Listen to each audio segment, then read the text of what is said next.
रामायण क्या है? एक रात की बात है। माता कौशल्या जी को सोते में अपने महल की छत पर किसी के चलने की आहट सुनाई दी।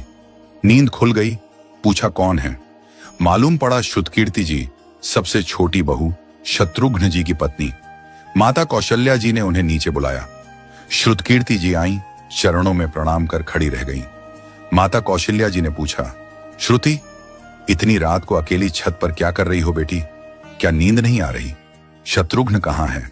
श्रुति कीर्ति की आंखें भर आईं, मां की छाती से चिपटी, गोद में सिमट गईं।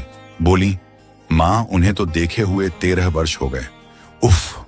कौशल्या जी का हृदय कांप कर झटपटा गया। तुरंत आवाज लगाई। सेवक दौड़े आए। आधी रात ही पालकी तैयार हुई। आज शत्रुघ्न जी की खोज होगी। मां चली। आपको मालूम है शत्रुघ्न जी कहाँ मिले?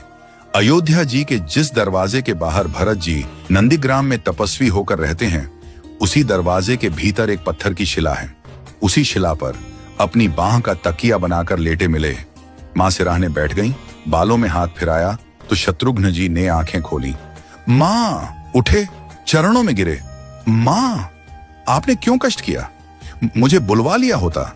मां ने कहा, शत्रुघ्न यहां क्यों? शत्रुघ्न जी की रुलाई फूट पड़ी। बोले, मां, भैया राम जी पिताजी की आज्ञा से वन चले गए। भैया लक्ष्मण जी उनके पीछे चले गए। भैया भरत जी भी नंदीग्राम में हैं। क्या ये महल, ये रथ, ये राजसी वस्त्र विधाता ने मेरे ही लिए बनाए हैं? माता कौशल्या जी निरुत्तर रह गईं। देखो क्या है ये राम कथा। ये भोग की नहीं, त्याग की कथा है। यहां त्याग की ही प्रतियोगिता चल रही है और सभी प्रथम हैं। कोई पीछे नहीं रहा। चारों भाइयों का प्रेम और त्याग एक दूसरे के प्रति अद्भुत, अभिनव और अलौकिक हैं। रामायण जीवन जीने की सबसे उत्तम शिक्षा देती है। भगवान राम को 14 वर्ष का वनवास हुआ तो उनकी पत्नी सीता मैया ने भी सहर्ष वनवास स्वीकार कर लिया। परंतु बचपन से ही बड़े भाई की सेवा में रहने वाले लक्ष्मण जी कैसे राम जी से दूर हो जाते? माता सुमित्रा से तो उन्होंने आज्ञा ले ली थी वन जाने की। परंतु जब पत्नी उर्मिला के कक्ष की ओर बढ़ रहे थे तो सोच रहे थे कि मां ने तो आज्ञा दे दी, परंतु उर्मिला को कैसे समझाऊंगा, क्या बोलूंगा उनसे? यही सोच विचार करके लक्ष्मण जी जैसे ही अपने कक्ष में पहुंचे तो देखा कि उर्मिला जी आरती का थाल लेके खड़ी थीं और बोली, आप मेरी चिंता छोड़ प्रभु श्री राम की सेवा में वन को जाओ। मैं आपको नहीं रोकूंगी। मेरे कारण आपकी सेवा में कोई बाधा ना आए, इसलिए साथ जाने की जिद भी नहीं करूंगी। लक्ष्मण जी को कहने में संकोच हो रहा था, परंतु उनके कुछ कहने से पहले ही उर्मिला जी ने उन्हें संकोच से बाहर निकाल दिया। वास्तव में यही पत्नी का धर्म है। पति संकोच में पड़े उससे पहले ही पत्नी उसके मन की बात जानकर उसे संकोच से बाहर कर दे।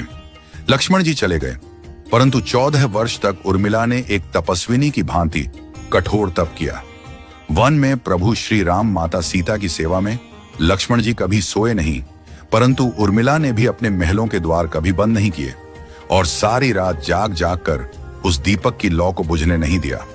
मेघनाथ से युद्ध करते हुए जब लक्ष्मण जी को शक्ति लग जाती है और हनुमान जी उनके लिए संजीवनी का पर्वत लेके लौट रहे होते हैं, तो बीच में जब हनुमान जी अयोध्या के ऊपर से गुजर रहे थे तो भरत जी उन्हें राक्षस समझकर बाण मारते हैं और हनुमान जी गिर जाते हैं।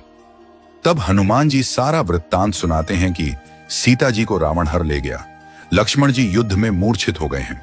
ये सुनते ही कौशल्या जी कहती हैं कि राम को कहना कि लक्ष्मण के बिना अयोध्या में पैर भी मत रखना, राम वन में ही रहे। माता सुमित्रा कहती हैं कि राम से कहना कि कोई बात नहीं, अभी शत्रुघ्न है, मैं उसे भेज दूंगी। मेरे दोनों पुत्र राम सेवा के लिए ही तो जन्मे हैं। माताओं का प्रेम देखकर हनुमान जी की आंखों से अश्रुधारा बह रही थी, परंतु जब उन्होंने उर्मिला जी को देखा तो सोचने लगे कि यह क्यों एकदम शांत और प्रसन्न खड़ी है। क्या इन्हें अपनी पति के प्राणों की कोई चिंता नहीं? हनुमान जी पूछते हैं, देवी, आपकी प्रसन्नता का कारण क्या है? आपके पति के प्राण संकट में हैं। सूर्य उदित होते ही सूर्य कुल का दीपक बुझ जाएगा। उर्मिला जी का उत्तर सुनकर तीनों लोकों का कोई भी प्राणी उनकी वंदना किए बिना नहीं रह पाएगा। उर्मिला बोली, मेरा दीपक संकट में नहीं है, वो बुझ ही नहीं सकता। रही सूर्योदय की बात, तो आप चाहें तो कुछ दिन अयोध्या में विश्राम कर लीजिए, क्योंकि आपके वहां पहुंचे बिना सूर्य उदित हो ही नहीं सकता। आपने कहा कि प्रभु श्री राम मेरे पति को अपनी गोद में लेकर बैठे हैं। जो योगेश्वर प्रभु श्री राम की गोदी में लेटा हो, काल उसे छू भी नहीं सकता। यह तो वो दोनों लीला कर रहे हैं। मेरे पति जब से वन गए हैं तब से सोए नहीं हैं। उन्होंने न सोने का प्रण लिया था, इसलिए वे थोड़ी देर विश्राम कर रहे हैं, और जब भगवान की गोद मिल गई तो थोड़ा विश्राम ज्यादा हो गया। वे उठ जाएंगे। और शक्ति मेरे पति को लगी ही नहीं, शक्ति तो प्रभु श्री राम जी को लगी है। मेरे पति की हर श्वास में राम है, हर धड़कन में राम, उनके रोम रोम में राम है, उनके खून की बूंद बूंद में राम है। और जब उनके शरीर और आत्मा में ही सिर्फ राम है तो शक्ति राम जी को ही लगी, दर्द राम जी को ही हो रहा। इसलिए हनुमान जी आप निश्चिंत होके जाए, सूर्य उदित नहीं होगा। राम राज्य की नींव जनक जी की बेटियां ही थीं, कभी सीता तो कभी उर्मिला। भगवान राम ने तो केवल राम राज्य का कलश स्थापित किया, परंतु वास्तव में राम राज्य इन सब के प्रेम, त्याग, समर्पण और बलिदान से ही आया। जिस मनुष्य में प्रेम, त्याग, समर्पण की भावना हो, उस मनुष्य में राम ही बसता है। कभी समय मिले तो अपने वेद, पुराण, गीता, रामायण को पढ़ने और समझने का प्रयास कीजिएगा। जीवन को एक अलग नजरिए से देखने और जीने का सुर मिलेगा। लक्ष्मण सा भाई हो, कौशल्या माई हो, स्वामी तुम जैसा मेरा रघुराय हो, नगरी हो अयोध्या सी, रघुकुल सा घराना हो, चरण हो राघव के जहां मेरा ठिकाना हो त्याग भरत जैसा, सीता सी नारी हो, लवकुश के जैसी संतान हमारी हो, श्रद्धा हो श्रवण जैसी, सबरी सी भक्ति हो, हनुमत के जैसी निष्ठा और शक्ति हो। ये रामायण है, पुण्य कथा श्री राम की। जय जय श्री राम।